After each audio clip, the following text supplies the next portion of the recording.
In this video we'll be changing the brake pads on this 2012 4.3.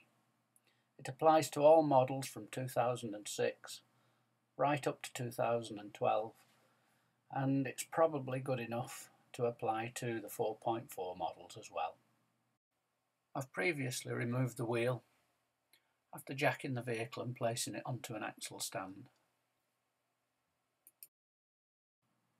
I usually start the car up and turn the lock towards the side that I'm working on so that I can easily access the guide pin bolts.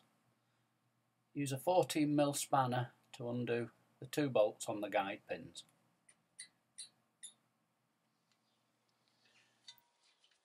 These bolts are coming out quite easily, but if the guide pin does turn, use a 17mm spanner and unscrew the bolt as shown.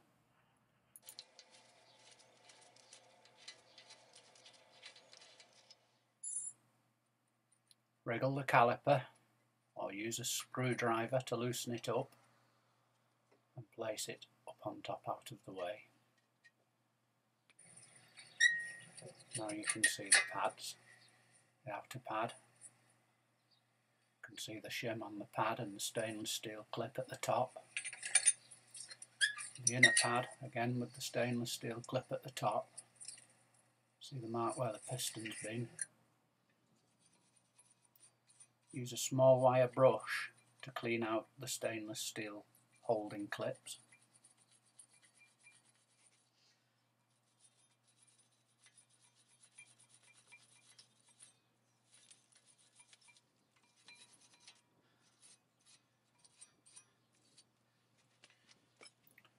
I've used Ceratec, provided by Pagged Braking. Thank you very much.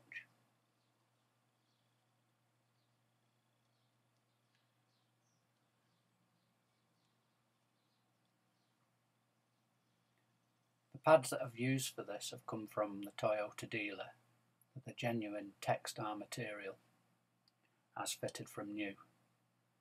There are various types that you can buy from different manufacturers, but I go for one of the better branded ones, like Textar, Pagged from Euro Car Parts. For Odo, as long as it's premium material, just take care that some of these manufacturers have a second line which is cheap and cheerful. So line the pads side by side. I'm taking the stainless steel clips off the top of the pads. Just riddle them and twist them off the top.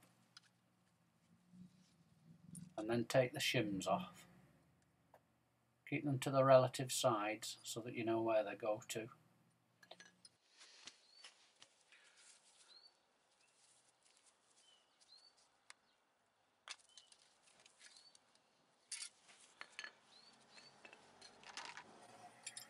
Now I've got them apart, I'm just going to use a little tray to clean them up. Spray them with soluble degreaser.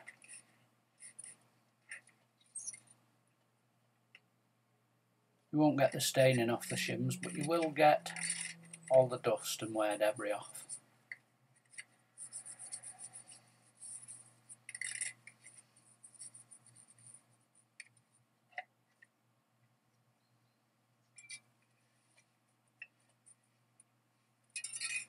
Just fathom out which way they go.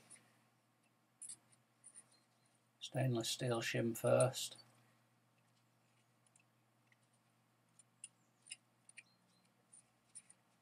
And then the black one face out, that's a thermal backing layer. And the stainless steel clip to the top of the pad.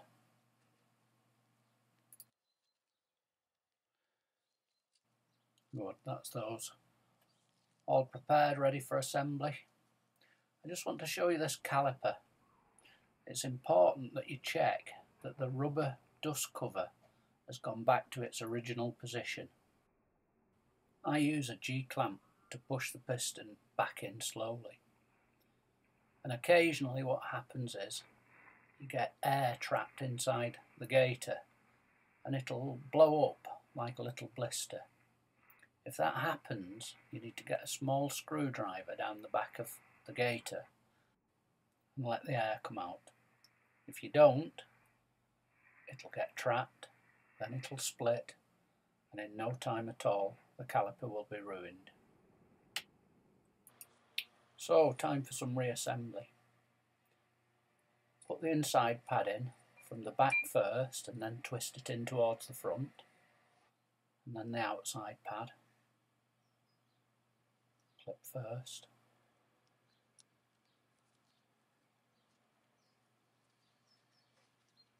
Place it into the caliper at the back and twist it in towards the front. Work the guide pins just to free them up.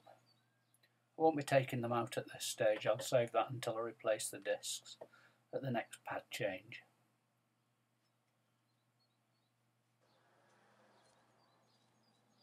Okay, you can drop the caliper down onto the carrier, push the guide pins in a little bit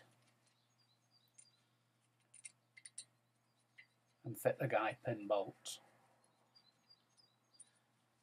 I tend to nip these up with a spanner. I can tighten things up fairly evenly. If you want to tighten them up with a torque wrench, tighten them up to 34 Newton meters or 25 foot-pounds.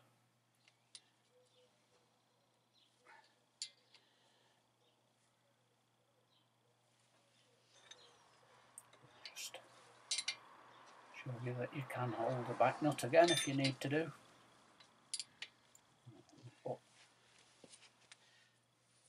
And just to show you the use of the torque wrench. What I'm doing here is just oiling the gap between the washer and the wheel nut. That just stops any friction between those surfaces.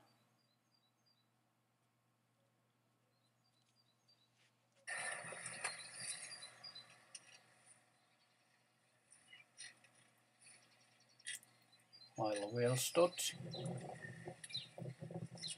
Apply a little bit of Ceratec to the hub.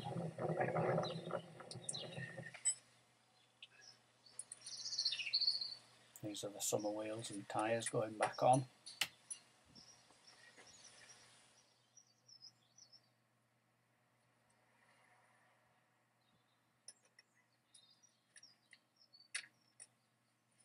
Lift the wheel back up onto the hub.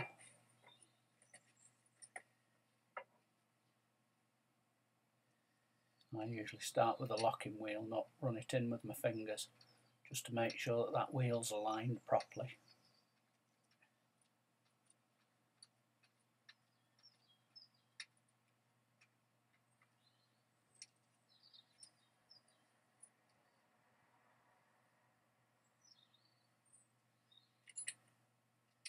Use the gun just to run the wheel nuts up, but not to tighten them.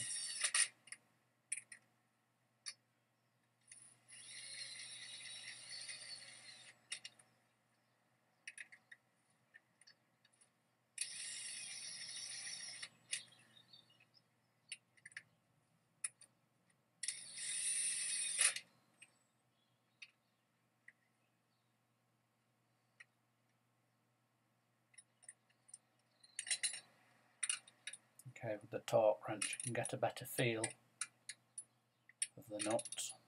Just go around them diagonally opposite.